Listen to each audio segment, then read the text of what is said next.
Yo, what is going on, guys? MStack back with another YouTube video, and in this video, we're going to be going into a game of Mut H2H against BigKep.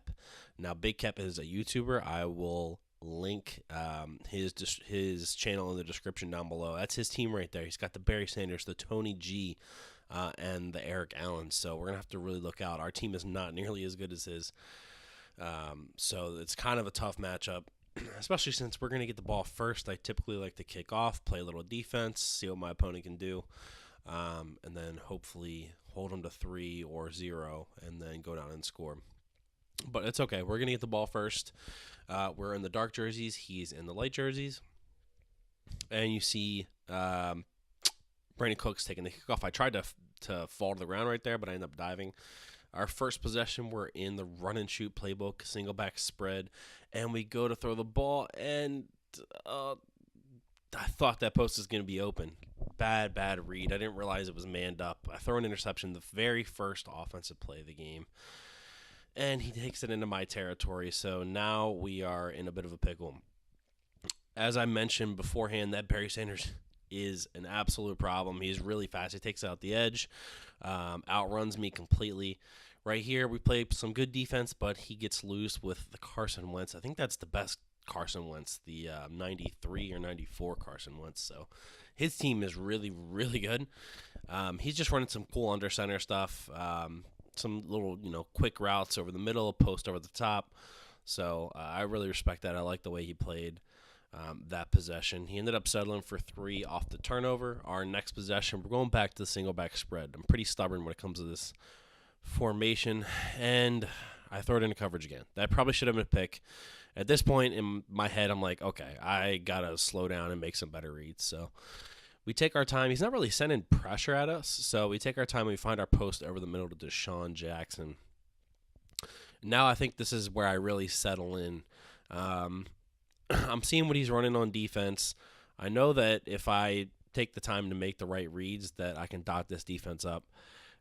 So you see here, we put a few hot routes in, put our halfback on a little curl route, and take our time in the pocket, and then we find the post on the other side of the field. That's what's really tough about this offense for people to stop is you can send the post from either side, and then that's why you get a Randall Cunningham. I held RB as soon as I crossed the line. You'll probably never fumble if you do that, even with the quarterback. So that's what I've chose to do instead of sliding to the ground. You see right there, we motioned in a streak against his cover 3 press, and we have really fast receivers, so we snapped it, threw it right down the seam, and got a touchdown. His next possession, he throws into coverage, so I guess we're kind of even. I dropped a pick, he dropped a pick. Right there, I could not believe Rodney Harrison did not make a play on that pass. Very good throw by his quarterback. He threw an absolute dart. Right there, he takes a draw off the opposite side with Barry Sanders and then spins out a guy. Oh my gosh, that Barry Sanders is absolutely devastating. He hits me with a nice little drag over the middle. He's doing a good job making reads so far. They're nice little short reads. He's not forcing anything deep. He's using Barry Sanders, getting the ball to him as much as he can. Right here, he goes to gun split close, and I'm instantly thinking power to the left. And that's what it ends up being. But you'll see this Barry Sanders is so fast, I can't even get out there with Deion Jones. So it's actually fairly quick. I think Deion Jones might have 88 speed. Right here, he's trying to get the ball over the middle, and I cannot believe that was not lurked. I don't know what that animation was that they did. They gave me throw his hands up in the air type animation. But, it is what it is. We moved on to the next play. He's running the ball pretty effectively on us from this Gun Ace Twins. So we're going to have to bring more guys into the box, which you see is what I do here. Good user by me. I get in there. If I don't get hands on him right there, it's probably a touchdown. So he's just going to look to pound the rock. It's 3rd and 1. He's inside my 5. He's doing a really good job running the ball. This Barry Sanders combined with his offensive line, this whole game was giving me big problems. You see right there, I shot the wrong gap, and he got in the end zone. So it's about 2:30 left in the half. We're back in the single back spread. I don't really leave this formation I don't think until a little bit later in the game. But we find the post over the middle again, and ooh, baby, we're about to put on a dirty little back juke. Oh my God. We put his man on skates right there. One play, touchdown, and we are back in the lead. So he gets the ball back with about 2 minutes left. He decides to go three tight ends. He runs the ball, takes a dive off the left edge. He's getting great blocking downfield. I can't get any block sheds. I have to be really, really good with my user in order to stop this and setting up my play just to kind of contain this Barry Sanders. So in order to not let him get outside, we're going to run a cover 2 style defense because the force defenders are the outside guys. And I'm going to try to make him keep this up the middle. Right here, I found a gap to shoot right up the middle and ended up taking Barry Sanders down in the backfield. Thank God. Tried to do the same thing there, but I saw that he was going to cut out, so I kind of just stood there and then ran to the outside. And we get caught on our D tackle right here. Not good. But another throw into coverage. Oh, man, I really need Deion Jones to pick that. I put him in a hook zone in the middle of the field, and he played the in route perfectly, but he went for the swat instead of the pick. So that kind of hurts. It's 4th and 12. I would like to have the ball a possession before due to time, especially since I believe right here he dots me for a first down. Yeah, he throws the in route on the left side. I was not prepared for an in route there. That was a good play by him. He throws the drag route. He's just kind of working his way downfield. You know, he should have thrown a pick earlier, but it's okay. He's settled in a little bit, making some good reads. He's running 4 verticals from Y trips. I'm trying to send heat at him with crossfire. He's making adjustments. I'm making adjustments. There's under a minute left. He's got a full complement of timeouts. I have a cloud flat over there, but good God, he throws the table off to Barry Sanders. He jukes out 2 people, and boom, he's inside the 20. So this is a really tough player to put into a box. Now, right here, we get stuck on our D tackle, but we make a great user play and stop his quarterback scramble. He's going for a high point in the back of the end zone to that the angle route, but we stop it, and he ends up settling for a field goal. He's really going to try to pound the rock. Ever since I started sending heat at him, he's kind of in that ground and pound type mode. I mean, he has Barry Sanders, so obviously he's going to try to use him. He also has the LT, it looks like, so he's got a really wicked two-headed monster running back. We're just trying to contain it right now, doing our best to try to adjust to some of his passing plays. Now, right here, I think he might have had a guy open over the top. He goes to scramble out and gets an inaccurate pass. He was rolling to his right, throwing back to his left, so I can't have too much sympathy for him. Right here, we know it's man coverage, so we have a wheel route to Brandon Cooks that we think is going to be open on the man coverage. It doesn't end up being that way, but we end up checking down to Randy Moss for a first down the very next play.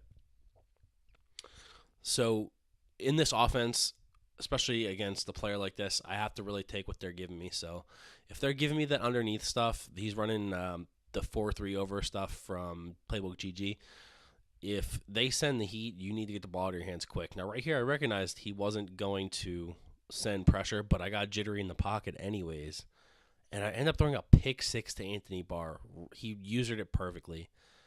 Pick 6 me. Now we're in a bad spot. He has to go for 2, though. So we got to set up some 2-point conversion defense. We're in the 3-4 odd. Check out the Twitch channel and sub to the Twitch channel if you want the red zone defense that I use. I believe I use it right here. Yeah, I use it right here. There's really nothing open. He's going for a high point in the back of the end zone. That's not there.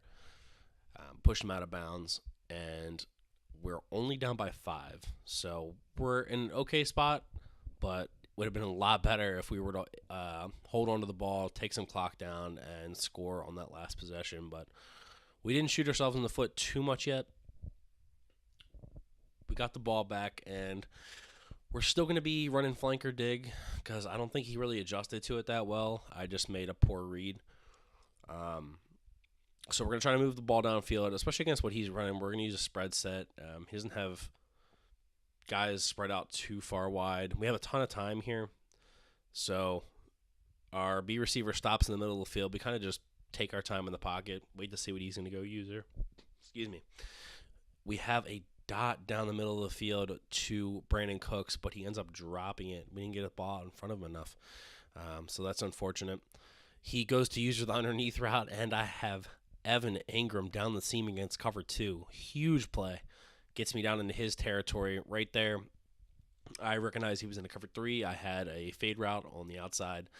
And then we find our nice little tiny in dot in the back of the end zone or in the middle of the end zone for a touchdown. Check out the other YouTube videos to see that route combination and how to throw that route.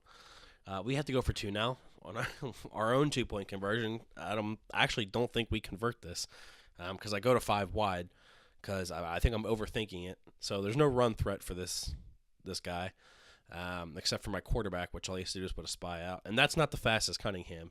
So he's really not that big of a run threat.